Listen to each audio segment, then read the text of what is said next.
"My dad will come for me," my son said, and everyone laughed, until the black cars arrived. I remember the exact way the afternoon light hit the playground, soft and golden, like nothing bad was allowed to exist under it, like secrets couldn't breathe in the open air, and yet mine was standing right beside me, holding my hand. Looking up with those eyes, I tried not to see too closely, because every time I did, it felt like looking back into a past I had buried 6 years ago. Ethan squeezed my fingers, his twin sister Lily chasing after a ball that rolled too far across the pavement.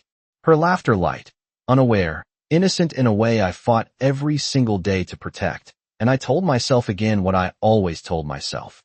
This life, this small apartment, this routine of school drop-offs and late-night shifts at the diner, it was enough. It had to be enough, because the alternative meant stepping back into a world where men didn't ask questions, they owned answers. "Mom, is he really coming?" Ethan asked, his voice quieter now, less certain, and I knelt down, brushing his hair back, forcing a smile I had practiced in mirrors and reflections and sleepless nights. "No one's coming, sweetheart. It's just us. It's always been just us." And for a second, I believed it. I really did. Until the sound cut through the air, low, smooth, expensive. Engines that didn't belong in a place like this. Engines that made people pause without knowing why. Conversations fading mid-sentence, teachers turning their heads, parents straightening unconsciously as 3 black SUVs rolled to a stop along the curb like they had every right to be there. My heart didn't just race. It recognized something before my mind could catch up. A rhythm I hadn't felt in years, a warning I had once ignored and paid for with everything. And I stood slowly, my body already shifting into something alert, protective, my eyes scanning before I told myself not to, because I already knew what I would see. The doors opened in perfect sequence, not rushed, not chaotic, just controlled, and men stepped out in tailored suits that fit too well to be coincidence. Their movements quiet but precise, like they were used to being watched and obeyed without needing to say a word. And then he stepped out last, like gravity waited for him. Like the air itself made space, and I forgot how to breathe. 6 years disappeared in a blink, and there he was, exactly as I remembered, and completely different, sharper somehow, colder, dressed in a way that said money but standing in a way that said power. His dark hair swept back, his gaze scanning the scene not with curiosity, but with ownership, and I felt it land before I even saw it happen. That moment when his eyes found us. Not me, not at first, but them, and something in his expression shifted so subtly no one else would have noticed. But I did, because I knew him. I knew the difference between indifference and interest, between calculation and recognition. And this was something else. Ethan's grip tightened around my hand, and Lily ran back toward us, breathless, smiling, completely unaware that the world had just tilted, that the past I had hidden so carefully had just stepped out of a black car and was walking straight toward us. And when his gaze finally lifted from them to me, it wasn't confusion I saw. It wasn't even surprise. It was certainty, quiet and terrifying, like he had just found something that had always belonged to him. "Mom, why is that man looking at us like that?" Lily's voice was small, almost curious, but it hit me like a crack in glass that had been holding for too long, and I forced my shoulders to stay still, my hand tightening just enough around both of them to pull them closer without making it obvious that I was already calculating exits, distances, possibilities, because the moment I let panic show, it would be over.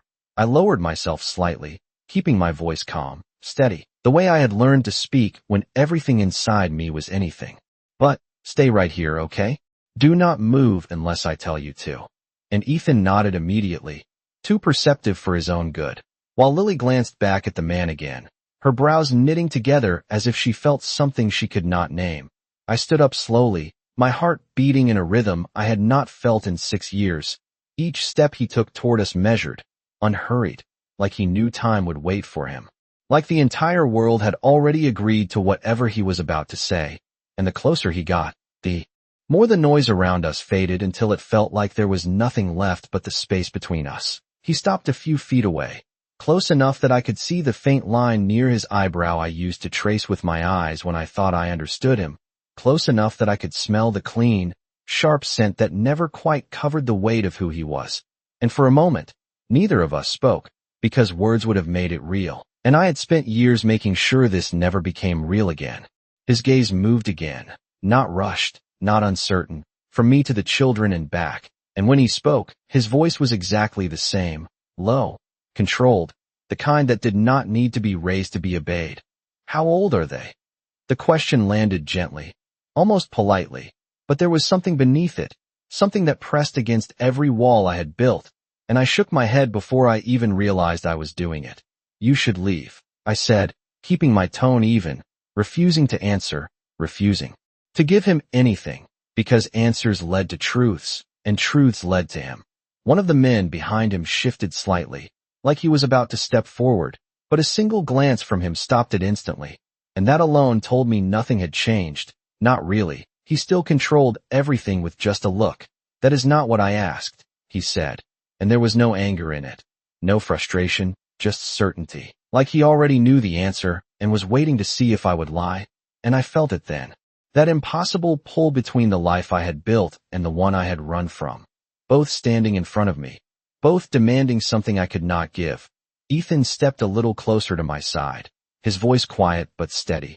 I am 6, and my breath caught, not because of what he said, but because of the way he said it, calm, direct, unafraid, the same way his father used to speak when he wanted the truth without asking for it twice. And I saw it happen, that flicker in his eyes, the confirmation he had been waiting for, not from me, but from them. He crouched slightly then, bringing himself to their level, not touching, not reaching, just looking, studying in a way that felt far too familiar, and Lily tilted her head, studying him right back, unfiltered, fearless. Do I know you? She asked, and something shifted in his expression, something I had never seen before, not weakness, not softness, but recognition settling into place like the final piece of something inevitable. He exhaled slowly, almost like he had been holding that breath for years, and when he looked back at me, it was no longer a question in his eyes, it was a conclusion, quiet and absolute. You were not supposed to disappear, he said, and my chest tightened because I knew what came next, not because he said it, but because he did not have to, because the moment he stepped closer, the space I had created between our worlds vanished completely, and I understood with a clarity that left no room for denial that the life I had protected was no longer hidden. It had been found. We need to go home, I said, but my voice did not sound like mine anymore.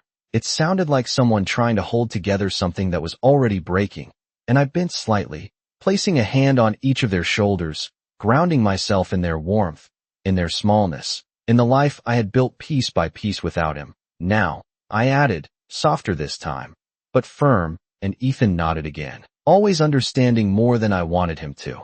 While Lily hesitated, her eyes still locked on him, like she was trying to solve a puzzle she had just been given. I straightened, stepping forward just enough to put myself fully between them and him, a barrier that felt thin the moment I created it, because I knew better than anyone that nothing had ever truly stood between him and what he decided was his, and his gaze followed the movement, not challenging it, not stopping me, just observing, like he was allowing it for now, like he was measuring how far I would go before I realized it did not matter.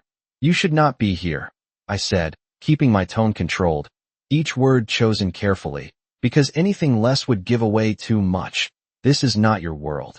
And for a second, something almost like amusement touched his expression, not mocking, not cruel, just knowing, like he had heard that before, and never once believed it. It became my world the moment I found it, he replied, and the way he said it made something cold settle under my ribs, because it was not a threat, it was a statement, simple and absolute. Behind him, the men had not moved, but they did not need to.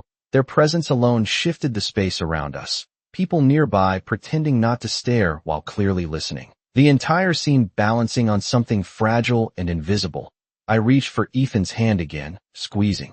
Once, a silent signal, and began to step back, guiding them away, slow at first, controlled, refusing to run, because running would turn this into something else entirely, something I could not afford in front of them. But after 2 steps, his voice stopped me, calm and certain, Emily, and hearing my name in his voice after all these years felt like a door opening that I had sealed shut with everything I had, and I froze before I could stop myself. I did not turn immediately, I could not. Because turning meant facing not just him, but everything I had left behind, everything I had tried to rewrite. And for a moment, I almost kept walking, almost pretended I had not heard it. But then Lily's hand slipped into mine, small and trusting, and I knew there was no more pretending left. I turned slowly, meeting his gaze fully this time, and whatever hope I had that this could still be contained disappeared the second I saw his eyes, because there was no question left in them. No uncertainty, just a quiet, unwavering certainty that made everything else irrelevant.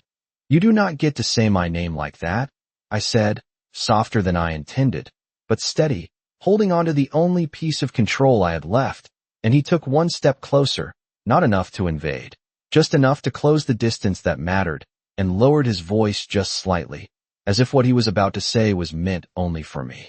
"I have been saying your name for 6 years without an answer, and the weight of that settled over me in a way I was not prepared for.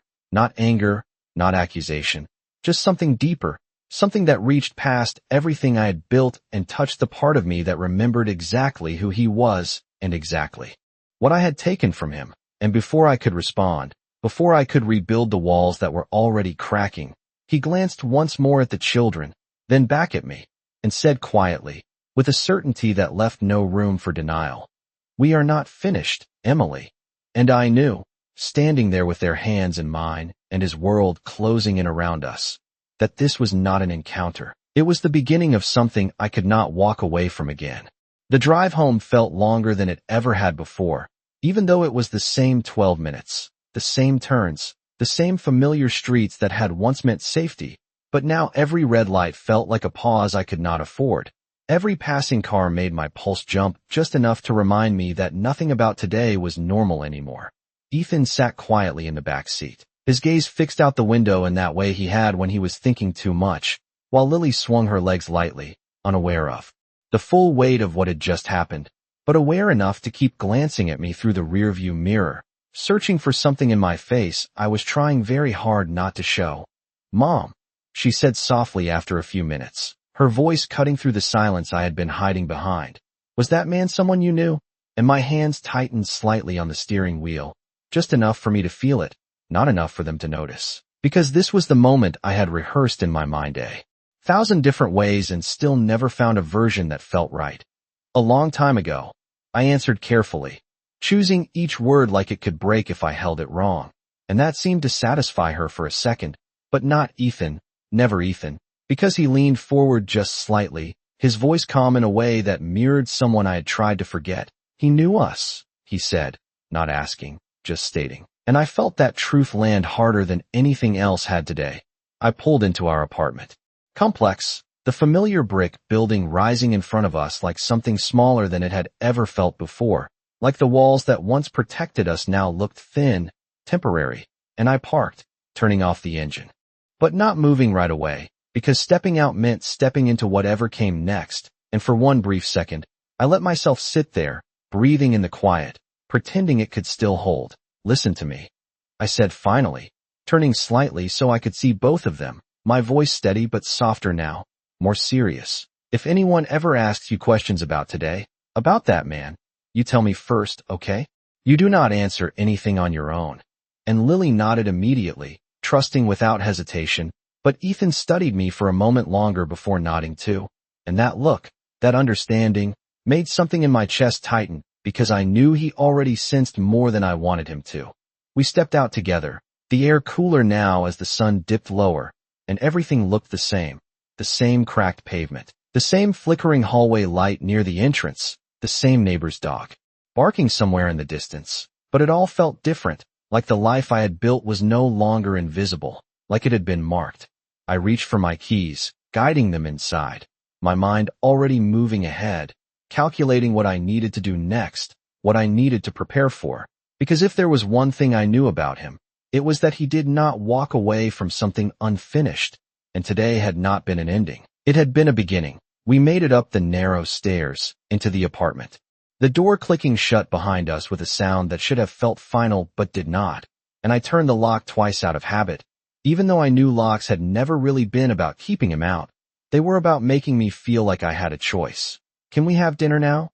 Lily asked, already moving toward the kitchen like nothing had changed, like the world was still simple, and I nodded, forcing a small smile.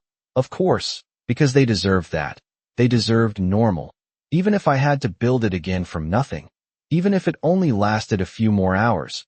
I had just reached for a glass when my phone vibrated on the counter, a number I did not recognize lighting up the screen, and for a second, I stared at it, my heart slowing instead of racing because something deeper had already accepted what my mind was still catching up to, and when I answered, I did not speak first.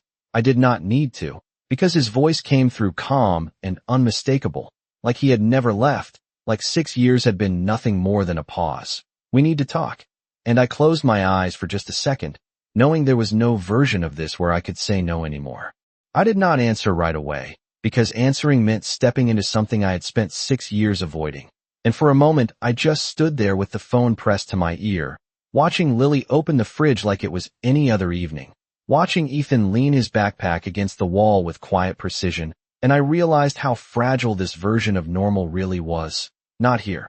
I said finally, my voice low, controlled. Because if I let even a fraction of what I felt slip through, he would hear it.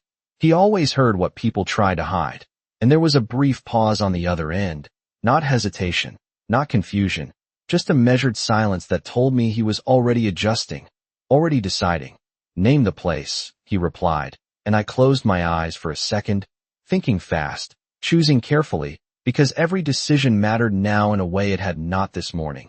There is a diner on Maple Street, I said, keeping it simple, public, familiar, 10 minutes. And I ended the call.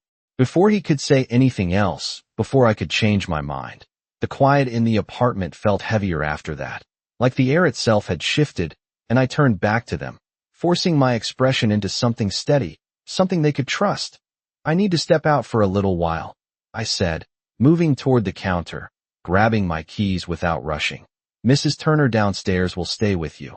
Just like before. And Lily looked up immediately, her small face tightening. Are you coming back? And the question hit deeper than anything else had today, because it was not just about tonight, it was about everything. Every time I had reassured them that I was not going anywhere, and I walked over, crouching in front of her, brushing her hair back gently. Always, I said, meaning it in a way that scared me now more than ever, because I did not know what that promise would cost. Ethan watched me closely, his eyes sharper than they should be at his age, and he did not ask a question. He just said quietly, "It is about him." And I held his gaze for a second, long enough to let him see that I was not going to lie to him. Not completely. Yes, I answered, and that was enough, because he nodded once, accepting it in a way that made him seem older than 6. And I hated that. I hated that he had to understand things like this at all.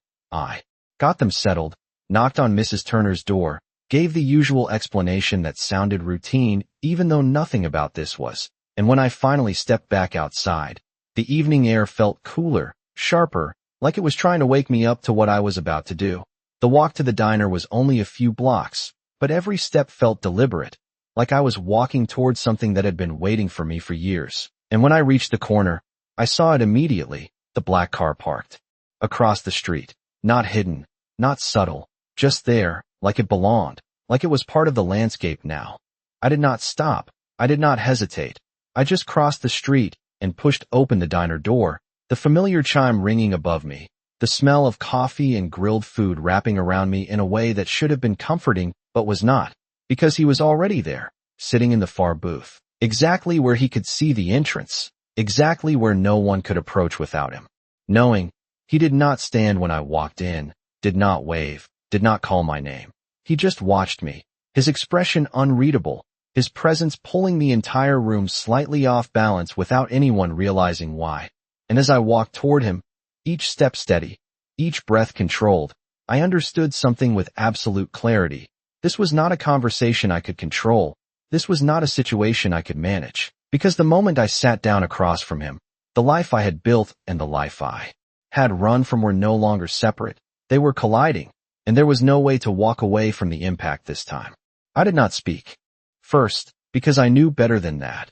I knew that with him silence was never empty. It was a space where he watched, where he measured, where he let you reveal more than you intended just by trying to fill it. So I slid into the seat across from him, keeping my posture straight, my hands resting lightly on the table like I was just another person stopping in for coffee.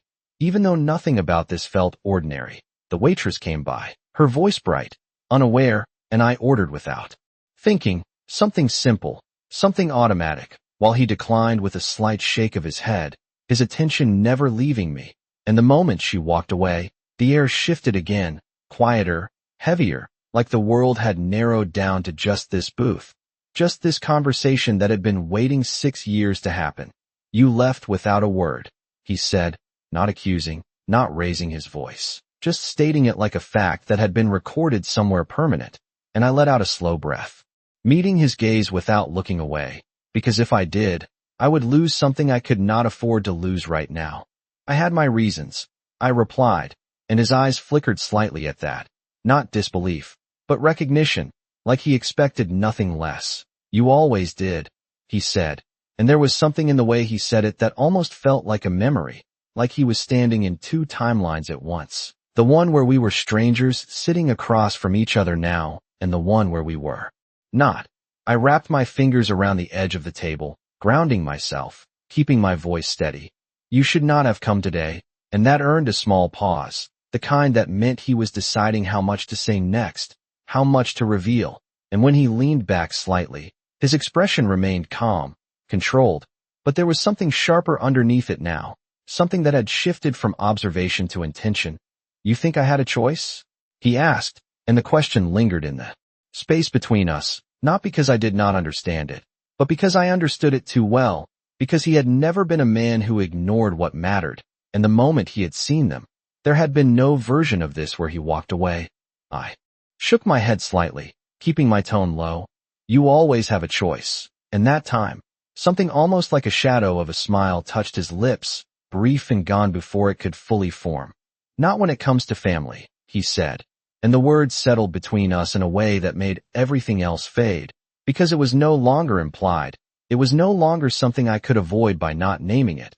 He had said it, and once he said it, it existed in a way that could not be undone. I felt my chest tighten, but I did not let it show. I leaned forward just slightly, lowering my voice so that no one else could hear. They have a life, I said, each word deliberate, each word carrying the weight of everything I had built for them. A safe one. And his gaze sharpened at that, not offended, not dismissive, but focused, like he was taking that statement apart piece by piece, examining it for weaknesses. And you believe I would take that away? He asked, and for the first time since I sat down. There was something almost personal in his tone, not anger, not yet, but something closer to it than anything else had been, and I held his gaze, refusing to look down, refusing to soften, because this was the line. This was where I had to stand firm. I believe you change things, I answered quietly. And that was the truth, the simplest version of it, the one that did not accuse but did not excuse either. He was silent for a moment after that, his eyes searching mine in a way that felt deeper than before, like he was looking for something beyond the words, something that had not changed despite everything. And when he finally spoke again, his voice was softer, but more certain than ever. They are mine, he said, not as a claim, not as a threat, but as a truth he had already accepted, and the way he said it made my heart skip once, because I knew in that moment that nothing I said, nothing I did, would make him step back from that, because to him, this was not a question anymore. It was a reality he intended to step into, whether I was ready for it or not. I felt the words settle between us like something irreversible, like a line that had already been crossed long before this moment, and was only now being acknowledged. And I held his gaze because looking away would have felt like surrender, and I had not spent 6 years building a life just to watch it unravel in a single conversation. They are not something you can claim, I said quietly, keeping my voice even, controlled, because emotion would only give him leverage, and I had learned that lesson the hard way. They are children, not a business deal, not something that belongs to anyone. And for the first time, something shifted more visibly in his expression, not anger exactly, but a tightening, like I had touched a boundary he did not expect me to cross. He leaned forward slightly, his hands resting on the table now, closer to mine, but not touching, never touching without purpose. and his voice dropped just enough to make every word feel heavier, more deliberate. "I am not talking about ownership," he said, and the way he said it made it clear that he understood exactly what I was implying and rejected it entirely. "I am talking about responsibility." And that word landed differently, sharper in its own way, because it was not something I could dismiss as easily. I let out a slow breath, steadying myself, because this was the part one had always known would come, the part where he would not demand, not threaten, but reason in a way that was harder to fight. "You did not have that responsibility for 6 years, I replied, and there was no accusation in my tone, just truth, plain and simple, because anything more would have been unnecessary. His eyes held mine, unflinching, and for a brief second, there was something there I had not expected, something that looked almost like regret, but it passed so quickly I could have imagined it, replaced again by that same calm certainty that had always defined him. "Because you made that decision for me," he said, and there it was. Not anger, not raised voices, just a statement that carried weight, that carried history, that carried everything I had tried to leave behind. I shook my head slightly, leaning back just enough to create space, because I needed it, because being too close to him made it harder to think clearly. I made that decision for them.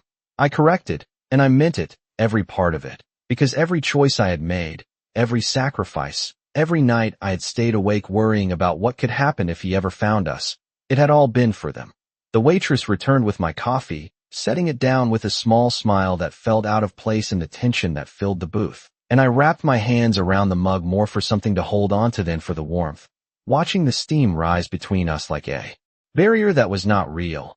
He did not look at the coffee, did not acknowledge the interruption, his attention still fixed on me like this conversation was the only thing that existed. And when he spoke again, his voice was quieter, but more certain than ever. "You do not get to decide that I am not part of their lives," he said, and there was no force behind it, no demand, just an unshakable conviction that made it clear he had already made up his mind. I met his gaze, my fingers tightening slightly around the cup, because this was the moment everything balanced on, the point where I either gave ground or held it completely. "And you do not get to walk into their lives like nothing happened," I answered, just as quietly, just as certain, because if he was going to claim a place, then he was going to have to face everything that came with it. The silence that followed was heavier than anything that had come before, not empty, but full of everything neither of us was saying. Everything that did not need words because it was already understood, and as I watched him, really watched him, I realized something I had been avoiding since the moment I saw him step out of that car. This was not a fight I could win by keeping him out, because he was not trying to break in. He was stepping forward like he belonged, and the difference between those two things changed everything. The silence stretched just long enough to feel like a decision was being made somewhere beneath the surface, not spoken, not negotiated, just settled, and I watched him closely, trying to read what came next before he said it, because with him, what he did not say always mattered more than what he did. He leaned back slightly, not retreating, just shifting his posture in a way that suggested control, like he had already mapped out the next steps and was now deciding how much of that to reveal to me. And when he spoke, his tone was calmer than before, but there was something new underneath it, something steady and immovable. "Then we do this your way," he said, and for a second, I did not react, because I did not expect that, not from him, not from someone who had never adjusted his world for anyone. I narrowed my eyes slightly, searching his expression for the catch, because there was always a catch. There had to be, "My way?"